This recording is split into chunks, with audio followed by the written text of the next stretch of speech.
Right. So my presentation, the aesthetics of sacrifice, visual and ritual memory in Sikh and Shi'i martyrdom traditions. So both Shia Islam and Sikhi emerged in moments when spiritual authority confronted imperial power. In both, martyrdom became a language through which suffering was redefined as participation in divine truth. The deaths of Imam Hussein at Karbala, so apologies in advance, very little audio in my presentation.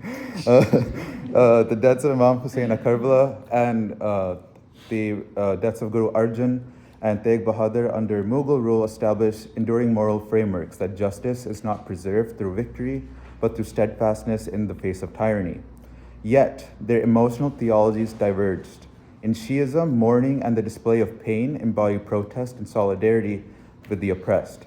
In Sikhism, composure under torture expresses fearless acceptance of hukam, the divine order. Despite these differing emotions, both traditions created visual languages of martyrdom that serve a common purpose, transforming historical suffering into ethical instruction and making divine justice visible through art.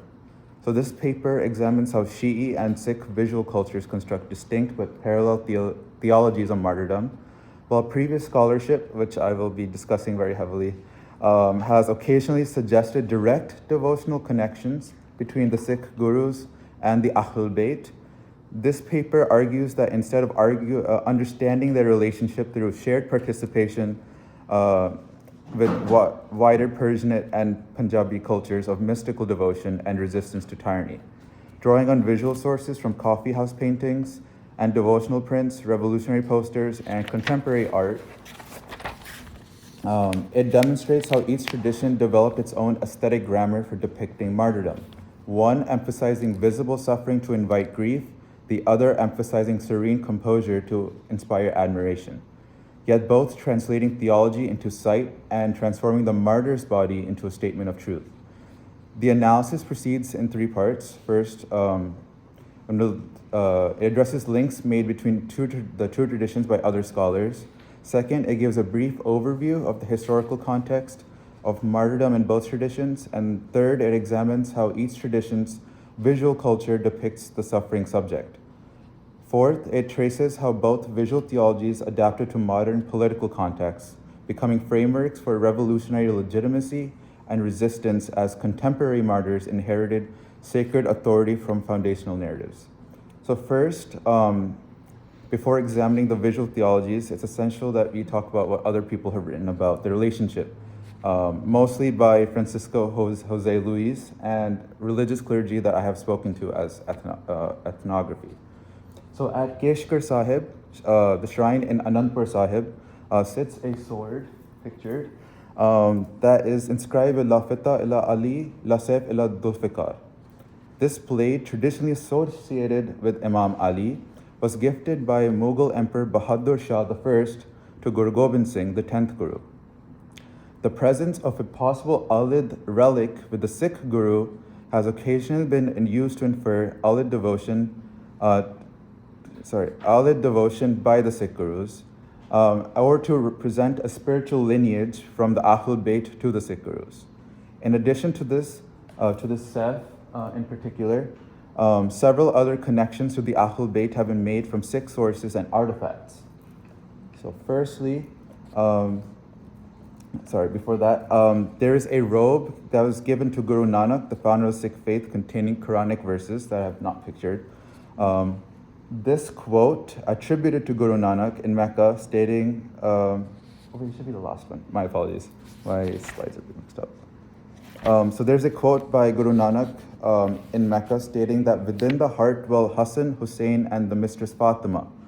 Within the heart is the Maulana, the one true Maulana. And it was found in an illustrated Janam Sakhi. So Janam Sakhis are the equivalent of hadith in the Sikh tradition.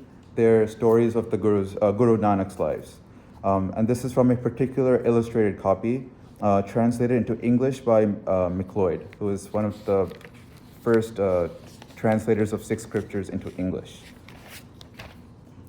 And third, there was, according to the Bhai Mani Singh Janam Sakhi, which is one of the more credible Janam Sakhis, Guru Nanak visited Mashhad and discussed with local scholars whether Imam Ali or the Prophet Muhammad were greater, to which Guru Nanak responded, according to translation used by Francisco Jose Luis, now that Muhammad and Ali are one, Muhammad exceeded in knowledge and Ali exceeded in chivalry. The light of God is both in Muhammad and Ali.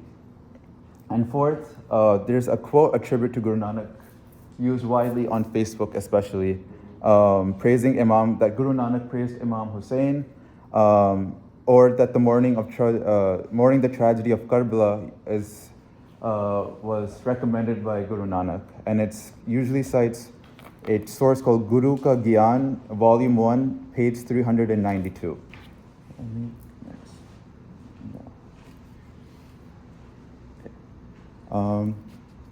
So these are just some of the examples given to connect the Sikh gurus with Awlid piety. In my own conversations with 12er ulema, those from Pakistan and India have gone to the extent of saying that some of these sources are proof that Guru Nanak, including Guru Nanak visiting Mecca, was that Guru Nanak himself was a Shia Muslim. The sources, however, are misleading. Firstly, source 1, the chola, the robe that was gifted, has conflicting stories behind it. Some have stated that it was used by an Arabian king to convert Nanak to Islam. Others saying that Nanak used it to allow himself to meet the Arabian king by putting Quranic verses on himself, or that it was gifted to Guru Nanak by a queen from Baghdad. The uncertainty of its origins leaves much to be desired in determining the direct connection between Islam and Sikhism. The second source, the B40 Janam Sakhi, is used by Luis to build a connection between Guru Nanak and the Panjatan. However, McLeod, the actual translator of the Janam Sakhi, states in his footnote that this shabad is most likely a Sufi composition with Nanak's name just attached onto it. This third source of Bhai Mani Singh's Janam Sakhi, let me find it. There you go. This is another translation from the original Gurmukhi. And it says, when Bhai Sahib Abdul Rahman, which would be the devotee of Nanak in Iran, meeting him, said, at your door I came, there was no fakir.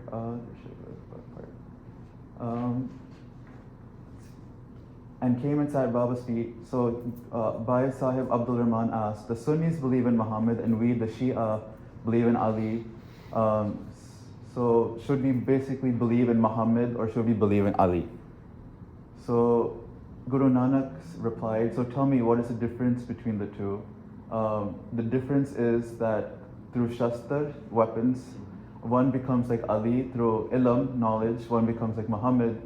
But the one who gives the shastar, the teaching, both believe in one, which would be God. So I tell you, meet with those true devotees who remove your own ego self-interest, then you will find God, etc.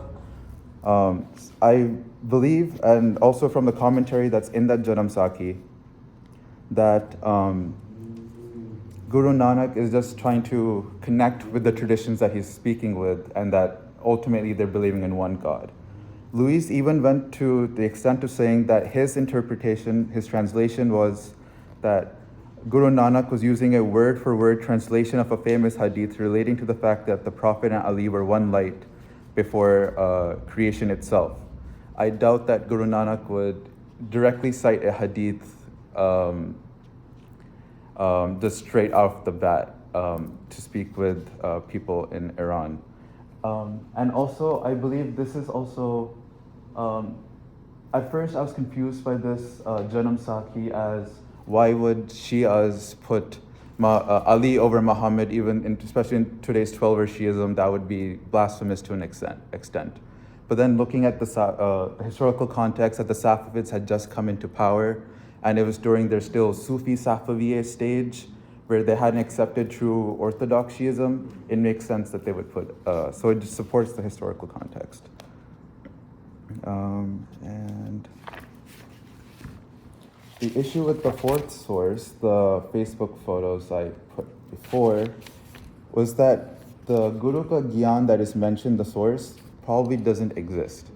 The experts I contacted in Sikh studies about it had never heard of the source, and when they tried finding the source, couldn't find it. And the fact that it's only used from what I can tell, Islamic accounts shows that it probably, well, and it doesn't exist in Sikh accounts, it's probably fabricated. And the false quote has been distributed widely on social media and even cited during Muharram majlises in Urdu and Punjabi, which can be found on YouTube. Therefore, I argued that these four widely used sources are not enough evidence to justify that Sikhism believes in the devotion of the Ahlul Bayt or Islamic figures. Instead, I believe that it's important to understand the relationship between Ahlid groups and Sikhism through parallel practices, visuals, and values. Another example is the Khalsa initiation ceremony mirrors Shi'i Sufi rituals, with sweetened water stirred with a sword, offering one's head symbolically, and the emphasis on loving friendship between the two, between the master and disciple, which is very Sufi initiation-esque. And both Shi'ism and Sikhi engaged heavily with mystical Islam through Punjabi Sufi orders, especially the Sohrawardiya and Chistiya, which trace their lineages to Ali while maintaining complex relationships with Orthodox Islam, often emphasizing the batin over the zahir dimensions. Sikhism shared extensive contacts with Sufi orders, especially the Chistiya, going as far as having the verses of Baba Farid, one of the most famous Chishti Sufis in South Asia, is actually found in Guru Granth Sahib. Today's Sikhs can be seen in Muharram processions in Kashmir and Lucknow, and the famous poet Sabir Hussain recited an eulogy for Guru Gobind Singh's martyred sons, showing that in the Indian subcontinent, both communities respect one another's figures and traditions, not necessarily that they believe in each other's traditions. Got lost. Yet crucially, while Shi'i and Sufi devotion centers on Ali and the Imams, Sikh devotion centers on the Guru and divine name Naam.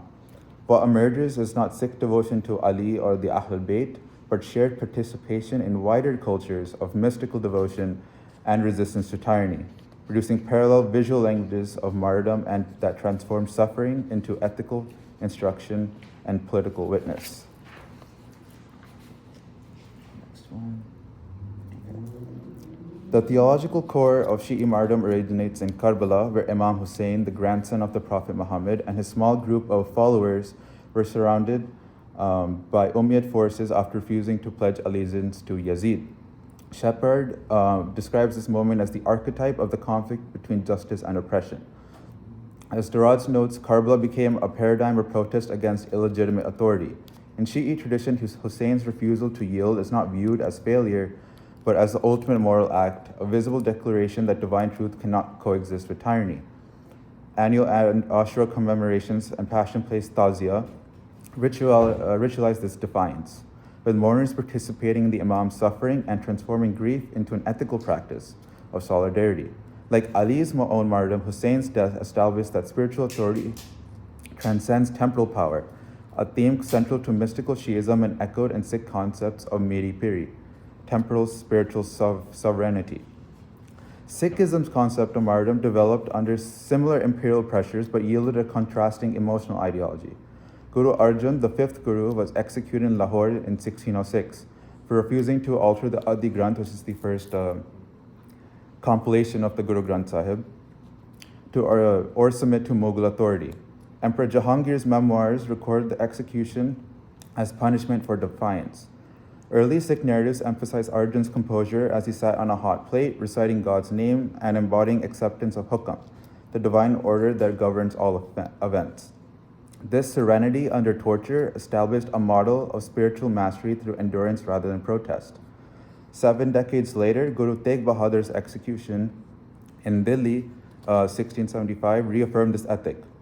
Refusing to convert and defending the religious freedom of Kashmiri Hindus, he gave his head for the sake of holy men and uttered not a sign of regret, as recorded in Sikh sources. The Guru's death, commemorated as Shahidi Divas, embodies the Sikh ideal of nirbhav, fearlessness in the face of oppression. While both traditions sacralize sufferings, their modes of memory diverge. Shi'i ritual internalizes grief, tears, and mourning, express fidelity to justice. Sikh ritual internalizes endurance, calm, and remembrance to express union with the divine will. Through these emotional frameworks, both communities transform historical trauma into an enduring moral vision. Each turns death into a form of instruction. Each community used art to interpret suffering as a visible sign of divine justice, and the composition of these works, and the use of color, symmetry, gesture, and expression, taught moral lessons through aesthetic language. So finally, I can use the image. In the Persian world, the kahwe khane, or coffee house paintings, developed as popular medium for visualizing the tragedy of Karbala as visualized. They create a collage depicting the historical deaths that led to the martyrdom of Hussein at Karbala. They made the values and feelings associated with Karbala experienced by those who would not be able to read, an inclusion of men, women, and children, as you can see. Mourning through the prophetic family made mourning relatable to all parts of society. So it wasn't just that men were mourning in public, but you could see women through the images as well, through the Lady Zainab, etc. Next one. This painting in particular exemplified this tradition's precision. Each wound corresponds to a specific narrative moment. The arrow piercing the infant Ali Askar's throat,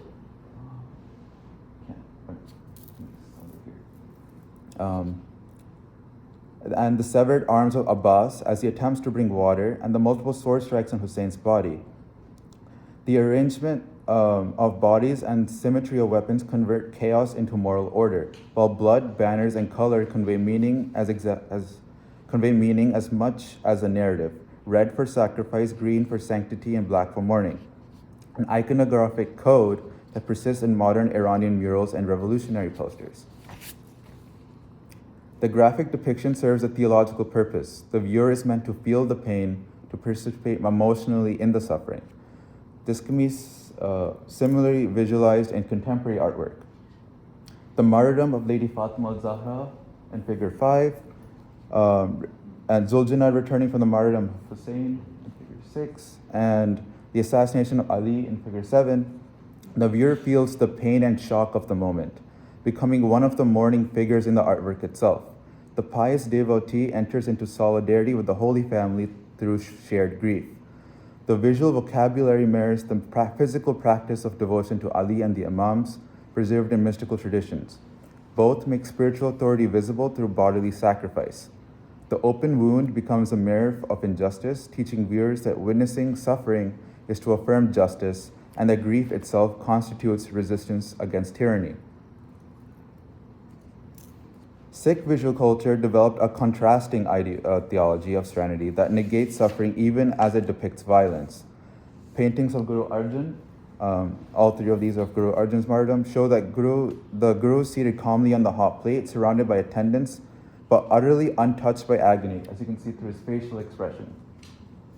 Fenwick describes this focus on composure, where the absence of visual pain communicates spiritual mastery. The Guru's face remains serene. His eyes are often closed in meditation, occasionally open, as if he is preaching. His body is positioned perfectly in perfect symmetry. The tortures appear almost incidental to the composition, their violence unable to disturb the Guru's inner peace. Similarly, in depictions of Guru Tegh Bahadur's execution, the Guru sits upright, his face is serene, and as the executioner's sword is raised behind him. As documented in Sikh sources, Guru Tegh Bahadur gave his head for the sake of holy men and uttered not a sign of regret, embodying the Sikh ideal of nirbhau, fearlessness again. As opposed to becoming a mourner of the Guru, the viewer is supposed to become the Guru. The Sikh is supposed to accept the hukam, and thus becoming one with the Guru and divinity as a whole. This symbolism and focus on the figure's resilience to death and torture can be seen in imagery of other Sikh martyrs, such as the Chote Sahibzade, which are Guru Gobind Singh's children who were bricked alive, and Baba Deep Singh, who in legends is said to have, after having his head cut off, picked it up and continued fighting, where death and torture seem to have no impact on them. Both traditions thus construct visual theologies in which the martyr's body is not merely a symbol of death, but a statement of truth. Yet they teach opposite lessons. In Shi'ism, visible suffering validates the martyr's witness and invites communal grief. In Sikhism, the absence of suffering demonstrates spiritual transcendence and it invites admiration. Through color, posture, and the presence of or absence of pain, they teach believers how to see, feel, and remember. So if you look at more recent events, the visual theologies of martyrdom remain active for expressing justice in modern political life. Each tradition was adapted to promote new struggles, whether the 1979 revolution in Iran or the Iraq War, or Operation Blue Star in 1984, and the following Kalukaras in India. Kalukara being a term for a massacre, but has resistance in it. So it's not just on weaponless people, the people are fighting back. In Iran, the imagery of Karbala became the moral language of the 1979 revolution. Revolutionary posters transformed contemporary political struggle into sacred drama by adopting coffee house painting aesthetics. The poster on the left commemorating the 1975 attacks on the Faizia Seminary deploys this visual grammar. And more explicitly, the coffee house style painting on my left, on your right, depicts Khomeini expelling the Shah, recasting the revolution of Hussein's eternal battle against Yazid's tyranny, with Yazid being the Shah in this case.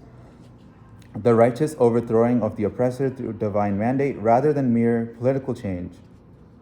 Dorj explains that this reapplication of Karbala imagery transformed the revolution into moral drama, where the Shah was cast as Yazid and martyrdom became the measure of legitimacy.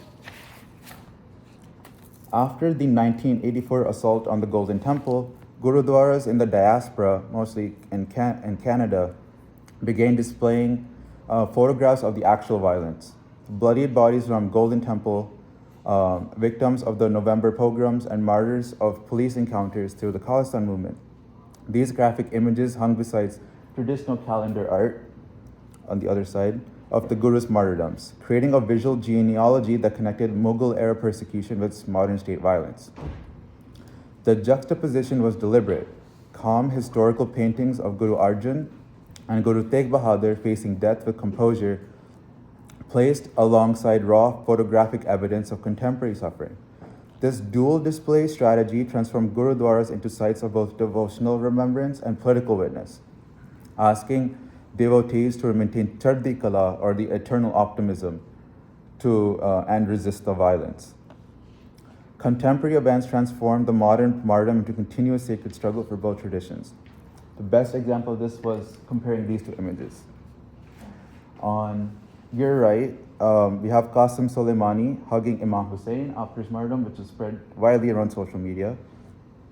And Bindra Walid, who was one of the main figures in the 1984 attack, and Baba Deep Singh, who was beheaded in a previous painting, together, connecting historical events with modern events. And similarly showing the emphasis on mourning versus emphasis of continuing the struggle. This strategy extends into institutional practice with institutional spaces as well. Tehran's Martyrs Museum displays